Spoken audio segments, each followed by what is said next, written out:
श्री हरि भगवत कृपा और विश्वास। मान और धन की चाह किसे नहीं होती। संसार में साधारणतया सभी को होती है। जिनको नहीं होती वे अति मानव है, महापुरुष हैं। इस दृष्टि से यदि आपको धन मान की चाह है और वह आजकल और भी बलवती हो रही है, तो इसमें कोई आश्चर्य की बात नहीं है।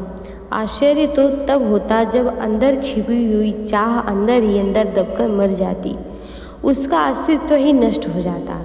जीव के अनंत जन्मों के भोगों के संस्कार बनते रहते हैं। उन संस्कारों को लिए वह मनुष्य शरीर में आता है।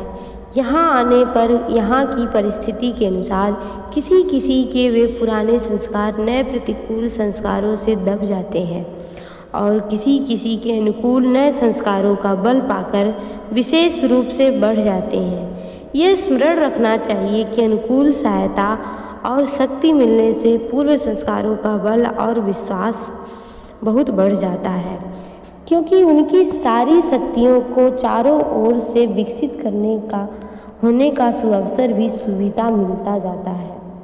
परंतु प्रतिकूल बाधक शक्ति का सामना होने पर पूर्व संस्कारों का बल बहुत क्षीण हो जाता है, कारण उनको बाधक शक्ति का सामना करना पड़ता है, जिससे उनकी शक्ति का क्षय होता है। इसे युद्ध में अपनी शक्ति के स्वाभाविक विकास और विस्तार का अवसर भी सुविधा नहीं मिलता। यही नियम सबके लिए लागू होता है। अतः हमारे संचित कुसंस्कार यहाँ जब सत्संग, स्वाध्याय, सच्छा, सद्विचार, सदुस्तु सेवन और भगवान के भजन के प्रताप से कुछ दब जाते हैं, तब हम सर्वथा शुद्ध हो गए।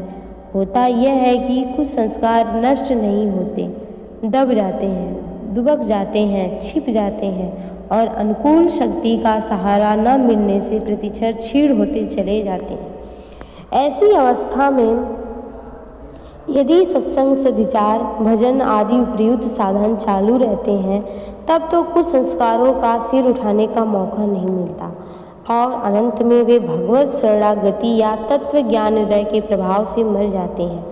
परंतु जब तक ऐसा नहीं होता, तब तक साधन न होने से अनुकूल वातावरण पाते ही उन्हें सिर उठाने का और बाधा न पाने तथा बाहरी सहायता मिल जाने से प्रबल रूप से आक्रमण करके अपनी अबाध सत्ता जमाने के लिए कोशिश करने का मौका मिल जाता है।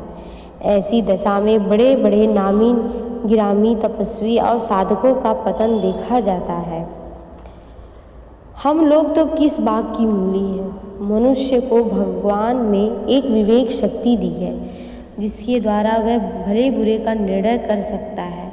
वह विवेक शक्ति मनुष्य मात्र में होती ही है, चाहे उसके पूर्व संचित कर्म कितने ही अशुभ क्यों न हो। उसके जीवन का अंत भी तीनों बातों में होता है: अतृप्त, असफलता और पाप संग्रह। इसलिए भगवान को ही जीवन का लक्ष्य बनाकर भगवान के लिए ही जगत के यथा योग्य सब कार्य करना चाहिए।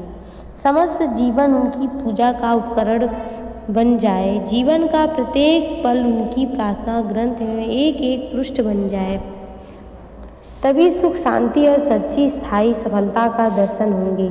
मैंने खूब परीक्षा करके देखा है, भगवान से रहित जगत में बड़े से बड़े सुखों और भोगों की प्राप्त सफल जीवन समझे जाने वाले पुरुष भी महान दुखी और सर्वथा असफल ही है। उनका हृदय सदैव अतृप्ति की आग से जलता रहता है। भोगों से तृप्ति कभी होती ही नहीं। इसके सिवा और भी नाना प्रकार के ऐसे दुख जिनके दूसरे कल्पना भी नहीं कर सकते, उनके जीवन संगी बने रहते हैं, जो सदा उन्हें सताए करते हैं। यह सत्य है। जय जय श्री राधे।